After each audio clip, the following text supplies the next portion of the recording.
Kenzo Boiler. Jagonya boiler otomatis. Sekarang kita akan lihat bagaimana cara pemasangan Kenzo Boiler full otomatis dari pertama beli sampai siap pakai. Nah, Akan diperagakan oleh Ya. Pak Tris. caranya begini, ini wrappingan kita buka. Jadi kalau kita Ya. beli nanti datang dari wrapping kayak gini, Nah, wrappingan kita buka, dibuka dulu pakai gunting. pakai gunting, pakai apa? Kompor keluarin, taruh dulu, wrapping dicopot semua, ya. Setelah udah selesai, nih selang gas kita ambil dulu, taruh. Ini selang air kita taruh dulu. Ini kabel power buat pompa ya. Nah, kita taruh. Nah, pertama ini kita masukin kompor. Cara masukin boiler tinggal dimiringin ya. Masukin, pasin ke itu nih di. Nah, udah pas, kita sambung selang yang dari boiler ke kompor ya, pakai klem. Pasang,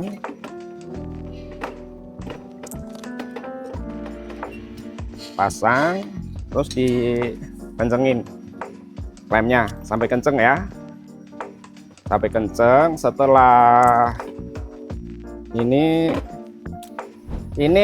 pokoknya harus ada tampungan ya, nggak boleh langsung kran disambungin ke sini, harus ada tampungan. Tampungan ini pun harus dikasih pemberat, pakai ember ya, pakai ember yang tinggi antara 30 sampai 40 liter biar aman, biar nggak bolak-balik ngisi ya. Berarti nggak boleh pakai keran langsung Pak ya? Iya, nggak boleh pakai keran langsung. Nah, Oke, ini filter dikasih pemberat ya, pemberat apa aja, apa bata, apa batu dikasih plastik. Intinya ini biar Tenggelam ya Pak? filter tenggelam ada Harus di tenggelam dasar ya. ke dasar banget dari Biar wadahnya. nggak keangkat-angkat dia. ya. Biar nggak masuk angin. Pasang selang, pasang selang. Kalau datang kan selang masih rolan ya.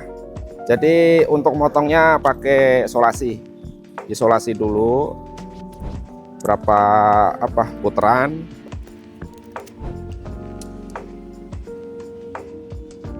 Kita masukin salah satu di kran ya. Ini yang salah satu kran udah masuk, kita kencengin pakai klem. Nah, pakai klem. Nah, selang ini masuk ke setrika ya, setrika, masuk ke setrika yang ini yang nggak ada krannya ya, yang nggak ada krannya ya, yang langsung dari boiler kita masukin, kita klem sampai kenceng. Kalau nggak kenceng dia copot ya, masalah tekanannya tinggi. Nah, buat Bapak Ibu jangan ketuker ya, ada dua saluran, satu yang ada kerannya, satu yang nggak ada kerannya. Dari boiler ke setrika itu yang nggak ada kerannya. Nah, yang ada kerannya ini dipakai buat pembuangan setrika ya, pembuangan setrika. Masukin, klem lagi. Nah, udah selesai. Nah, ujung ini Pak bagusnya ditaruh pakai apa Pak? Ujung ini bisa dibuang langsung, bisa ditaruh di ember. Buat ini bebas sih, ini dipakai buat pembuangan air dari gosokan ini. Kayak jerijan boleh juga ya? Jerigen boleh juga ya. Oke. Nah, setelah selesai install setrika, udah kesambung semua. Nah, ini Pak, satu lagi Pak, kalau ini boleh juga nggak Pak dipasangkan? Oh, ini jangan, ini nggak boleh. Ini fungsinya buat kalau sewaktu-waktu masuk angin sama pengoperasian penyalaan awal kalau pagi. Kalau mau nyalain boiler ini harus kebuka.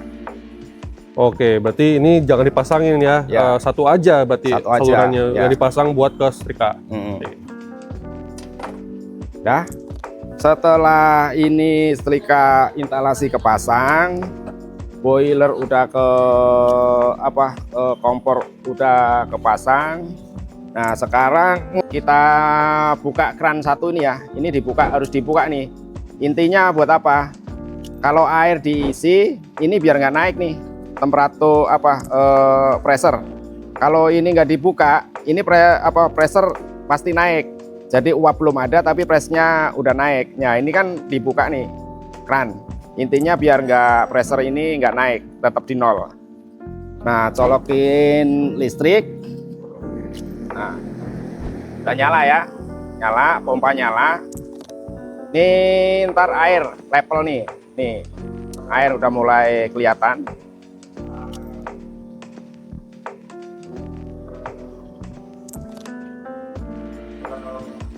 Nah, Sampai nih kira-kira segini nih. Nah, Oke. ini kan air udah level di sini nih. Ini pompa udah mati nih. Berarti permintaan air udah sesuai sama otomatis air dia. Setelah ini selesai pengisian air, ini keran ditutup nih. Keran ini satu ditutup lagi nih. Nah, baru dipasang gas regulator ya. Usahain tidak ada bunyi ngecas ya. Dan pastiin karet dari gasnya ini baru, Iya. jangan yang second, jangan yang bekas. Intinya jangan sampai ada suara ngecas gas keluar ya. Ini aman, jarum udah naik, udah nggak ada suara ngecas. Kalau suara ngecas cabut lagi. Intinya diganti karet yang baru biar nggak ngecas ya. Setelah regulator udah kepasang, baru nyalain kompor. Kalau awal nggak bisa langsung nyala, paling 2-3 kali. Nah udah nyala ya, api udah nyala. Nah, api warnanya harusnya bagusnya gimana Pak? Warna kayak Api gitu? harus warna biru begini, api. Oke. Ini api normal. Berarti warnanya tinggal biru. nyalain aja biarnya gitu sampai di samping ini berarti ya? Posisinya di on. Di on. Nah, posisinya di on, dia posisinya nggak usah di kotak-katik nih, dia udah otomatis. Udah otomatis ya. Oke, berarti kita tinggal tunggu berarti ya? Tinggal tunggu sampai tekanan di 40. 40. Ya, 40. 40 45. Setelah selesai tekanan udah nyampe 40 45, baru bisa dipakai buat setrika. Oke. Nah, kalau udah kayak gini gimana Pak? Nah, setelah di 40 PSI, boiler udah siap dipakai. Ini ya kita buka ya, yang ke instalasi setrika bisa setengah, bisa full, tergantung kebutuhan uap. Nah, setelah kita buka, ini kita buka nih full, buat keluarin uap sama air. Sampai sini nih, sampai keluar nih, kan ada air tuh, ada uap tuh. Nah, kira-kira 10 detik lah sampai 15 detik. Udah keluar. Ini tutup lagi nih. Tutup lagi. Kecil, tutup lagi rapet. Nah, buka dikit ya, buka dikit buat pernapasan. Nih, kira-kira segini nih ya. Nah, udah siap untuk dipakai. Siap ya. Siap untuk dipakai. Setelah dia setelah tekanan turun, api pun mulai besar lagi. Dia nyesuaiin kebutuhan uap apinya ya. Semakin dia turun, apinya semakin gede. Semakin dia tekanannya tinggi, apinya semakin kecil. Dengan begitu, Kenzo Boiler full otomatis siap kalian pakai di laundry kalian.